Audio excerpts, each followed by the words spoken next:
Alright, when you're ready. Look. All right. So here we are. Here we are with a knee exercise, exercises, and whatever. Okay. All right. So the the basic exercise is to now just to warm up is to activate the quad.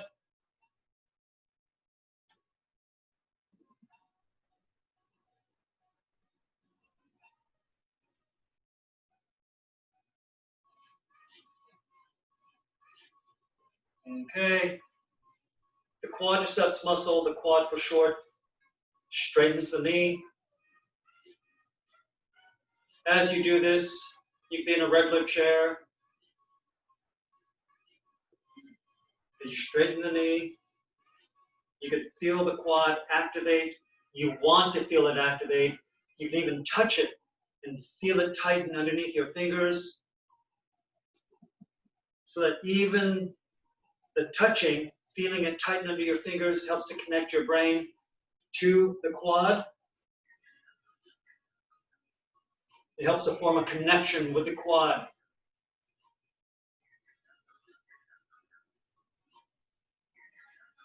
Even though this is a very basic warm-up exercise, after surgery, this is a very challenging thing to do. So those of you that are watching this after knee surgeries, this is a very basic exercise to start to focus into. And the idea here is to be able to feel the quadriceps muscle activate. You can see it activate. It's good to wear shorts so you can see the muscle contract.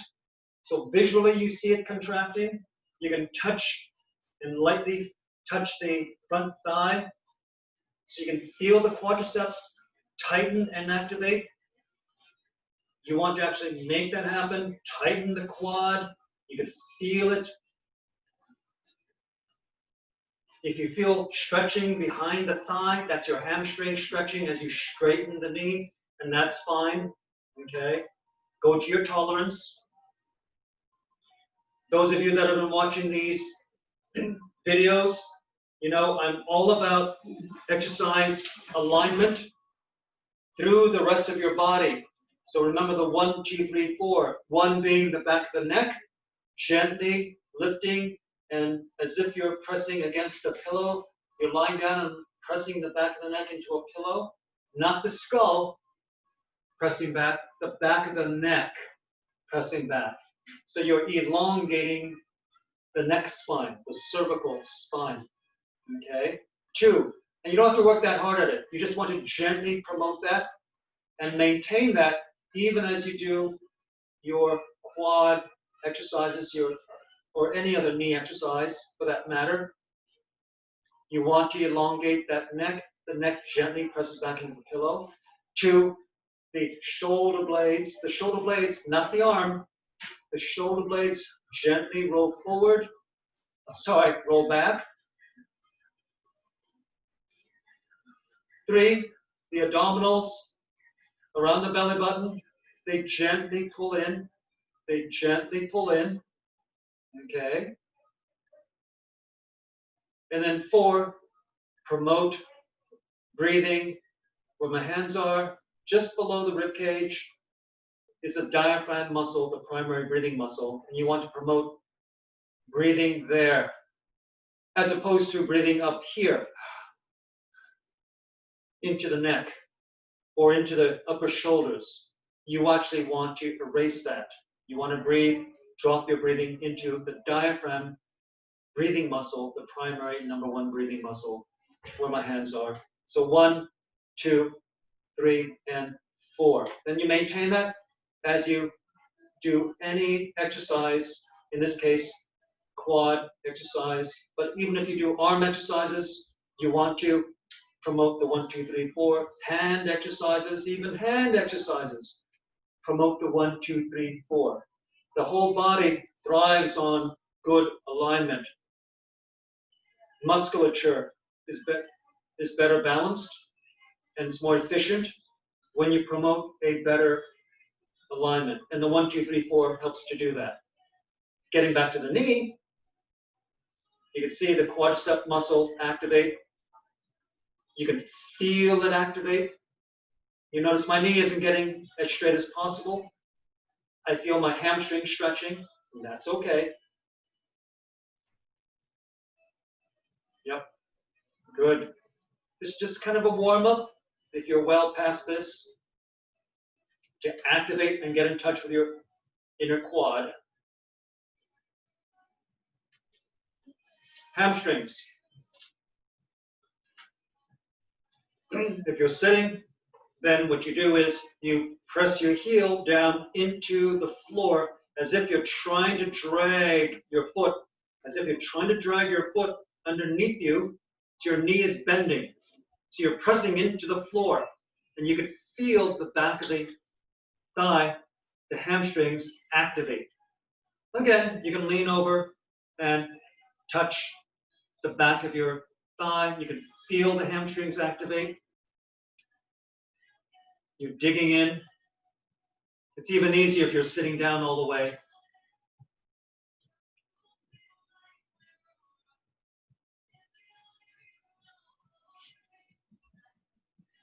Digging in.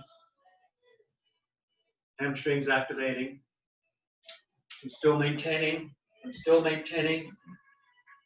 The 1, 2, 3, 4. I'm digging in my heel into the floor, activating the hamstrings.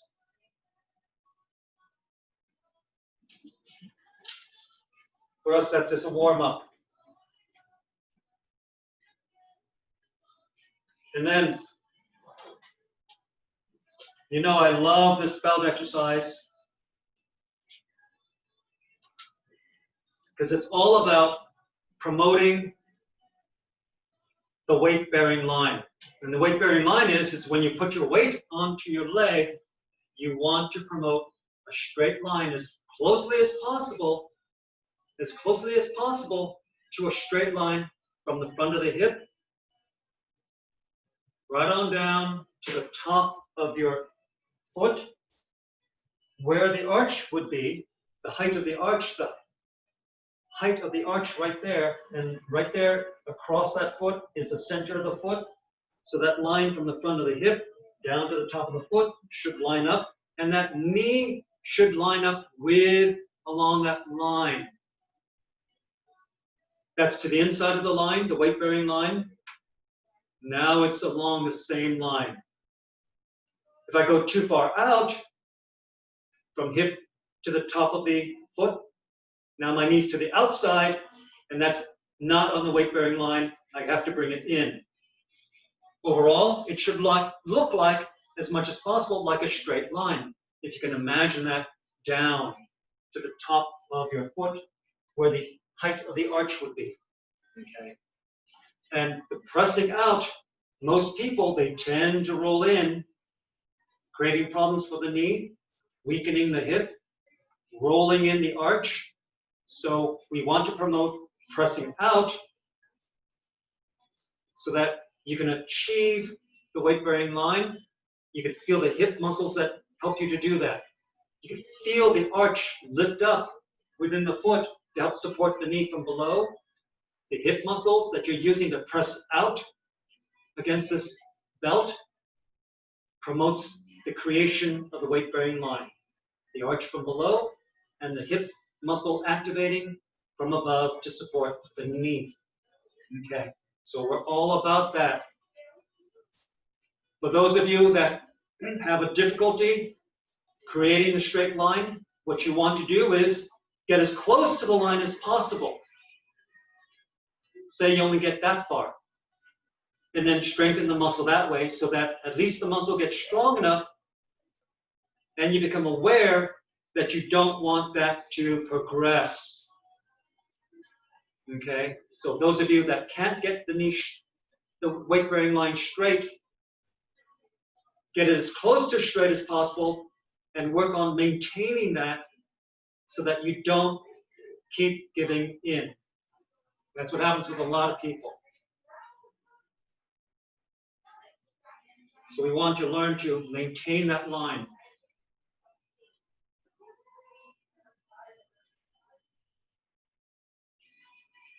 I'm still pressing out to avoid rolling in.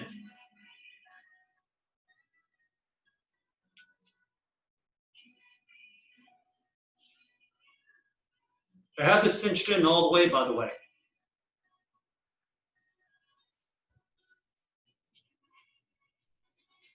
On the side, still pressing out, outward with my knees. I can feel it in my hip. I'm still pressing out to maintain that weight-bearing line. Yeah, my knees are bent. That's okay for now. The main thing I'm doing is I'm maintaining that tension against the belt.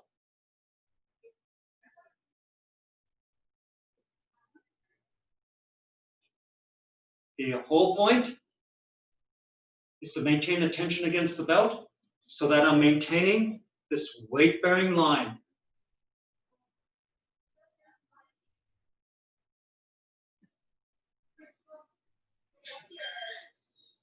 What also helps that? What also helps the knee is to be aware of the center of gravity. I mentioned that on one of the previous videos. The center of gravity is within the pelvic bone or the hip bone. It's right in the middle. And to be aware of the center of gravity, how it lines up over the supporting foot, helps the knee to align also. Many people, they incompletely shift the center of gravity over the foot. Right now it's to the inside of the foot. And what happens is the person has to lean over to compensate in order to balance. And that tends to push the knee in also.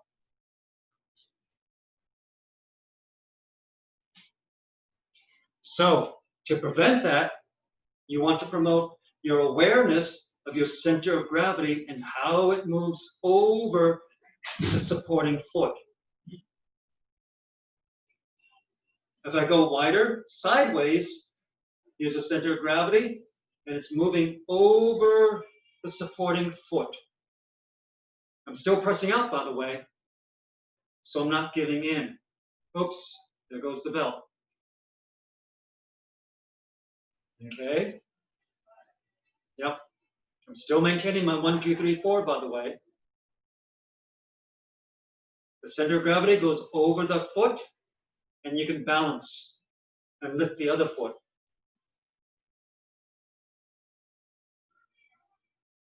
And now shift to the other side.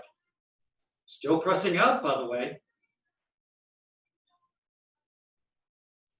See how my center of gravity lines up over my each supporting foot.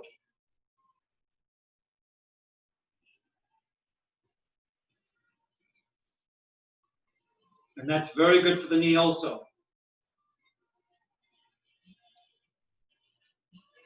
So that in walking, that's what should happen.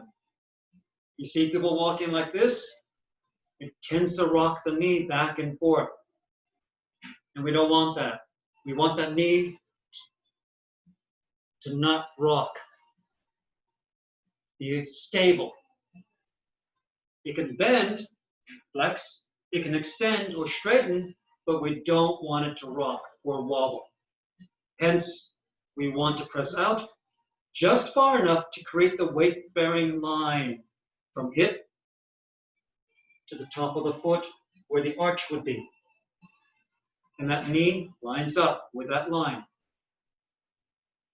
To help that, the center of gravity point, to be aware of where it's at. And how it lines up also over the foot, its own line. You can see the weight-bearing line still as I shift over to the side. Even though it's tilted, it's still a straight line. I'm paying attention to this one also.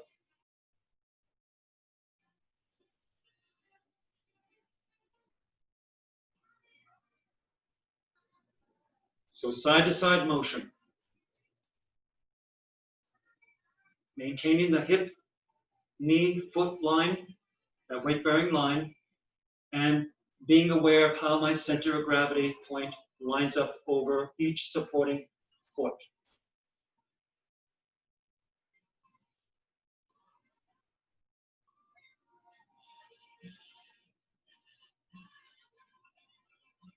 Okay, very good. Now, next, how does it relate to stepping up?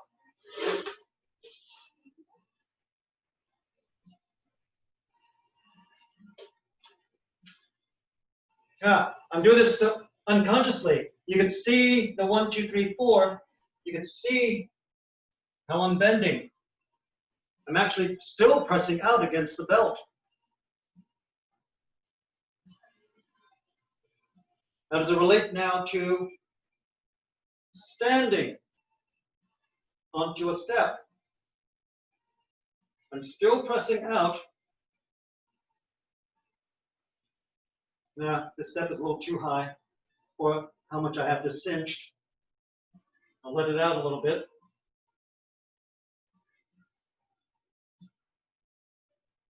This is about 10 inches, by the way. It doesn't have to be 10 inches. It'll be easier if it's more like the usual 6, 7 inches. But here we are. That's what I've got. Okay, I'm still pressing out. I'm getting up. I'm still thinking of my center of gravity, moving up over my supporting foot so I can lift up this one.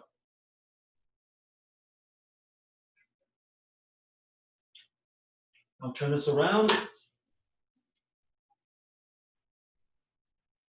You can also do this with an elastic exercise band, with the stretchy exercise bands that allow you greater freedom of motion to do this. But I'm wearing this belt to illustrate the fact that I'm still pressing outward against the belt, even as I raise up the leg. I'm shifting my center of gravity over my supporting foot so I can lift up this foot up. I'm still pressing out. A lot of people, what they'll tend to do is they'll tend to roll in as they load up their leg with their body weight. So we want to press out. I'm still pressing out. My center of gravity, you see the weight-bearing line, and you see the center of gravity, how it lines up over this supporting foot now.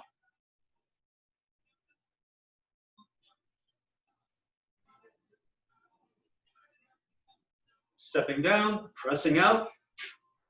I'm balancing on this foot. My center of gravity is lined up over this foot. I'm still pressing out, and I step down. I'm still pressing out. Much easier with elastic band. But I'm doing this to illustrate the principle. If I take off the band of the belt, I'm still pressing out. In this case, as I balance on my left leg, my center of gravity point is lined up over the foot, which allows me to lift up my right leg onto the step. I'm still pressing out. Like, how far? Enough to create the weight-bearing line. That's too far out. Most people, though, people rarely do that. The majority of us will tend to roll in, and you'll see this on so many people. The more the knee's bent, the more the knee is bent, the more you load up with your body weight, the tendency is for it to collapse inward. Not good for the knee. The knee gets weaker. It may even injure itself. So again, on the stair, in this case a step, we want to prevent that rolling in. That's why now I'm imagining I still have the belt. And I'm pressing out against the belt. How far? To gain and maintain the weight-bearing line. Then I shift my center of gravity point over towards this supporting foot. So I'm balanced. and I can lift up my left. Ah, very good. Stepping down, I'm going to step off with this leg. So we'll go through it again. I'm still pressing out to create the weight-bearing line. The center of gravity has to shift over my supporting foot so I can balance. And I can lift up this one and step down, maintaining that knee. Don't let it go in. The more the knee bends, load it up with your body weight. The more the knee bends, the more it's going to tend to want to roll in and give in. And your job is to prevent that. The quad and the hip muscles love this alignment. So they strengthen under these circumstances. If you roll in, the quad is inefficient and it tends even possibly, it may even turn off or inhibit. It won't be there for you. There we go. We want that straight line as closely as possible. Again, if someone can't attain the straight line, get as close as possible, as much as possible, close as possible, and then try and maintain that line, okay? The main thing is to not have it give in more.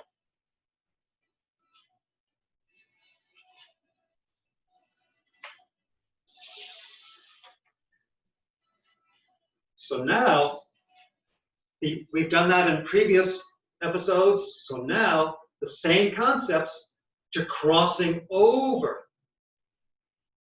Sometimes we trip, we have to cross over.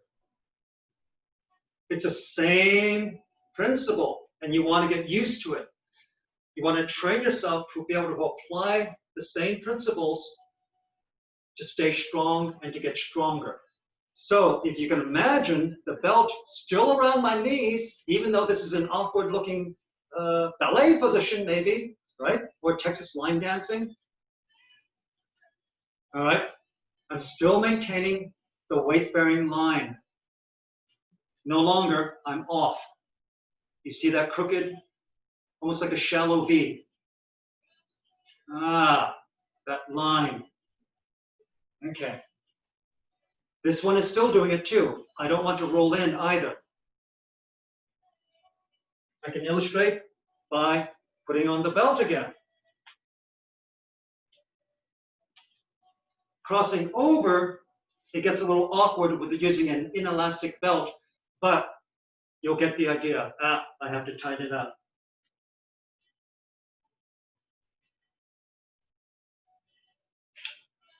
So now we're getting at what I wanted to get at for this video, okay? How to add crossing over and what to pay attention to. I'm still pressing out, and I'm still pressing out. It doesn't seem like, seems like I should be rolling in, right? Oh, there goes the belt. But I still want to maintain and gain and maintain that weight-bearing line. So I'm still pressing out against the belt. This one is too. Because then when I add my weight to this leg, right now I'm balancing on my rear leg, okay? I still want to press out and then shift my center of gravity over to my forward foot now. I'm still maintaining. And then I can bring this balance and then bring this sort of around. I'm still pressing out. It is awkward with using an elastic belt. An exercise band will be easier, but this is the principle. Whether or not you have a band or a belt. Can't walk around like this. I'm still pressing out to maintain the weight-bearing line.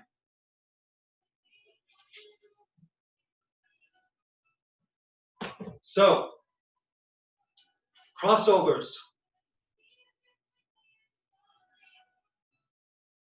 Shifting over, I'm still pressing out. I'm only doing this on purpose so that you can see that I'm still pressing out.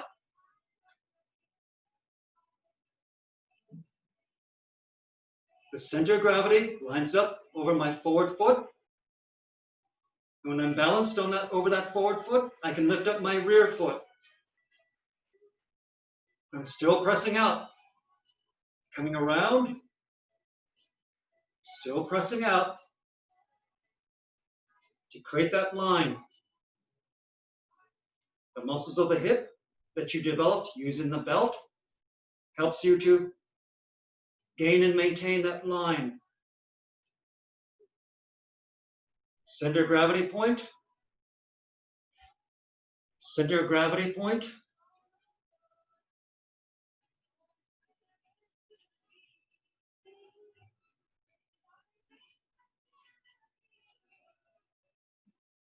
What's the practicality of this besides Texas line dancing? Well, a lot of times we're in a situation where we actually trip or stub our toe, and then we have to like, oh, and we want to be practiced at what we need to do. We don't want to collapse. Whoa. We want to be strong and create that stability. That weight-bearing line helps to create that stability.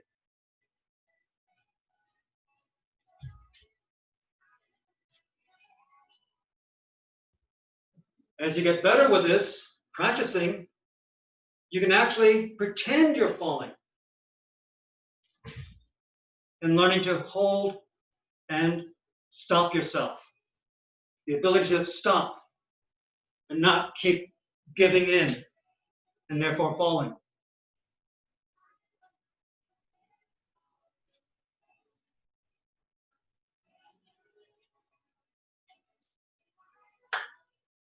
So there's that next step. Bye-bye.